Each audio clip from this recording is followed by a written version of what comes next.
Une fois encore, votre magazine virtuel Lyon Saveur a décidé d'innover. Nous allons donc vous proposer régulièrement des chroniques vidéo pour vous présenter une activité aussi gourmande qu'œnologique teintée de tourisme.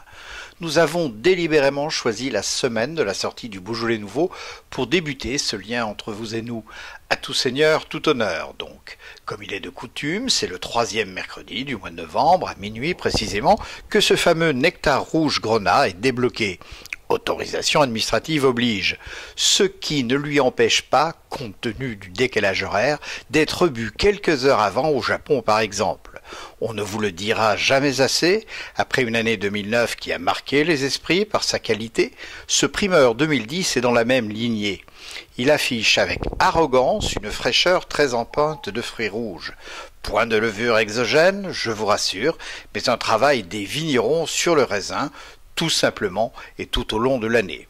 Et puis, que vous dire d'autre? Ce Beaujolais a tout simplement la typicité des primeurs que l'on a connus il y a plusieurs années de cela, celui de la convivialité, celui que l'on boit entre copains, celui que l'on déguste sur le coin du zinc avec quelques charcuteries, de Colette Sibilla ou Halle de Lyon par exemple, celui que l'on déguste encore à table avec une andouillette, de chez Bobos pourquoi pas, ou encore celui dont au sujet duquel le premier verre appelle naturellement le second en toute modération administrative. Voilà pour les qualités organoleptiques de ce que l'on peut nommer une success story à la beaujolaise. Imaginez un instant, partout dans le monde, le même produit, à la même heure, et dégusté simultanément aux 4 coins de la planète. Fût-elle ronde.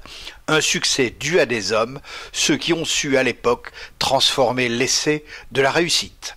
Ainsi, au cœur du Beaujolais, dans sa capitale Beaujeu, c'est le président du Conseil général du Rhône, Michel Mercier, tout nouveau garde des Sceaux primeur, donc il était nommé ministre de la Justice 2 jours avant, qui a mis les tonneaux du 2010 en Perse sur la place de la mairie devant quelques 15 000 personnes.